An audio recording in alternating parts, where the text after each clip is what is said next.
Yeah, because our show is still on the air technically not because of the popular anything, but because of people who have loud voices who say, no, this show has to stay on the air. And that's great, but maybe that's why we haven't had a lot of Emmy love in the past. And I don't know what'll happen this year either. I mean, we did think after a couple years of being passed over by the Emmys, we did wonder if that was going to be the end of us, because that's something that I know networks really look for. It helps to create awareness for the show.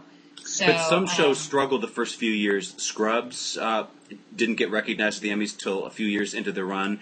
And even shows that ended up winning big, like Everybody Loves Raymond, won Best Comedy Series twice. It was ignored at first. There was no love for Raymond at first. So sometimes it just takes a while to get in the race. So what do you think, Tom? What do you think? What do you think is going to happen this year? I don't know. I'm a fraud. I'll confess to you, I'm a fraud. Trying to get into the minds of 15,000. You're the authority. Everybody says you're the authority.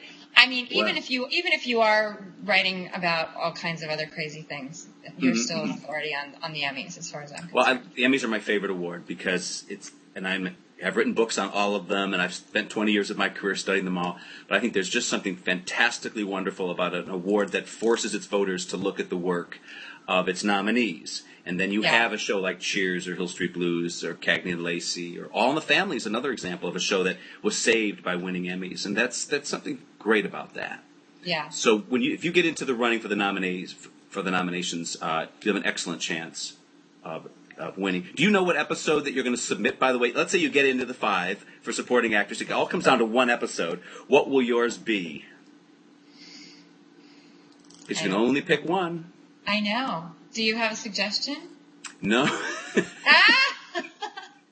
Well, because honestly, there is an episode that I would have assumed that would be the one that I would submit, which is an episode where I have a talk with my daughter about sex. That was a very moving episode, and I loved it too because in season 1 we had a conversation. I thought she was going to have sex, and I caught her boyfriend buying condoms, and so we have a preemptive conversation about it. That was very moving, and then in season 3 she actually does have sex, so it's kind of follow up. It's sort of the bookend to that. So I really love that episode. But then there's this other episode that Kyle Chandler and I get to do where we're going to buy a house. And see, this is what's so great about our show. It's like everything. It's like the smallest little stories. These are not big stories. It's like we're a couple and we want to buy a house, but it ends up being really moving because it really kind of goes into the sort of different elements of our marriage and where we are in our lives and all that kind of thing. And I don't know. So I've had some people gunning for that one too. But I guess you don't pick that unless you're nominated, right? Well, actually, you technically have had to have declared already. So somebody has apparently made the decision for you if you don't know the answer at this point. Yeah. But I think you might be able to switch to. There might be a time. So you should look into that and find out who made the episode selections for you. Because if you really prefer one over another, there may be time to make that change. Oh, interesting. That's good to know. You are the authority on this. It's really true.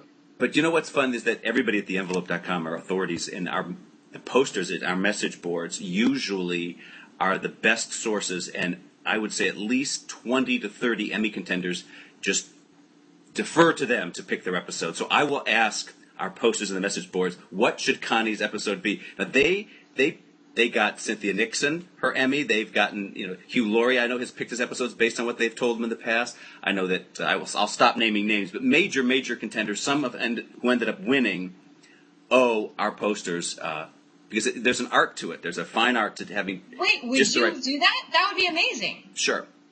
Okay, that would be really great. I would appreciate that. There'll be a link. There'll be a link from this video when I post it into the message boards to tell everybody to pipe in, and we'll send that to you so that you can follow the debate. It's fun. You'll see the pros and cons of this submission versus that submission. It's all very strategic. I want to step back for a second to the original Friday Night Lights, and a friend of mine Paul said the other day that you are the Gary Burkhoff of Friday Night Lights. The guy he was in MASH, remember, then right, actually crossed over from the movie. The only person who actually made the leap. He ended up winning an Emmy, by the way. He did. But when your character moved as the coach's wife from film to TV, the character's name changed. What's the difference between those two characters, do you think? The difference is huge in a lot of ways because in the movie I was playing an actual woman who is alive and who I met. Because the book is actually is factual, and so we were all playing real characters from a book that was written, by H.G. Bissinger, who went down to Odessa, Texas, and spent a year there with all these people. So, it took place in the 80s. So when Pete Berg, who wrote the screenplay for the movie, adapted the screenplay for the movie, decided to make the show Friday Night Lights, he decided to make it modern day and to fictionalize the characters and the town that we are in. So in doing that, it gave us a lot more freedom because in the book, in the movie, we really are trying to be very true to the book and true to the characters that are depicted in the book. But in the show, we got to really kind of create our characters and do what we wanted to do with it. So there are a lot of similarities in the sense that there's something really there's something that I love about the idea of playing this coach's wife character. She is so strong and kind of typical supportive wife, and yet completely and utterly atypical supportive wife, and finding the sort of levels of that, But then for me, it's been really fun I grew up in the South, so it's been really fun to just take all these different pieces of Southern women that I've known over my life and just cram them all into this one character because there's so many things that I find unique about Southern women. Most important to me is sense of humor. I feel like everything, especially the worst things that come up they deal with, there's always a sense of humor about it, so that kind of underlies everything.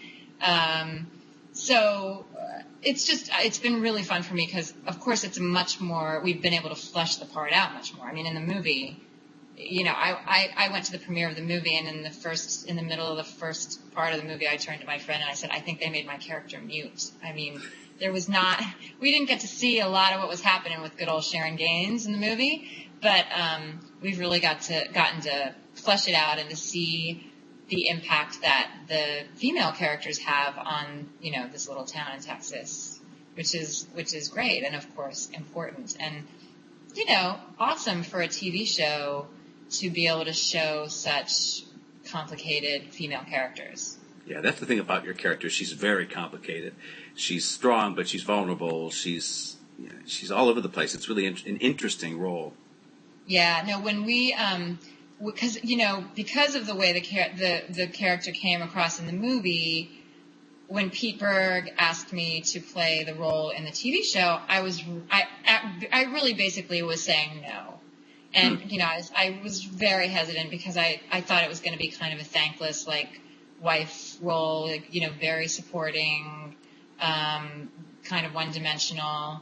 That would be sort of the predictable thing. If you're playing a wife on a football show, it's what's that? Especially on TV, it's no. Right. That is going to be so not rewarding. And Pete, I wish I had saved this message because he called and he left me a message. And he said, Connie, you got to come to Texas and play this role. It's going to be awesome. She's going to be strong. She's going to be weak. She's going to be, can I swear? No. Oh, this is a family she's going to be really screwed up. She's going to be, he gave me this laundry list of just crazy, divergent things that, wait, did the thing just go black? Yeah, no, it got pixelated on us. I don't know. That happens sometimes. Okay.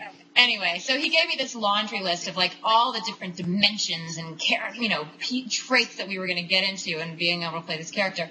And that was when he was just thinking about the pilot, but he was really committed to that, and we've been committed to it ever since, and it's been so rewarding in such an unexpected way. I could never have anticipated it, so it's been great.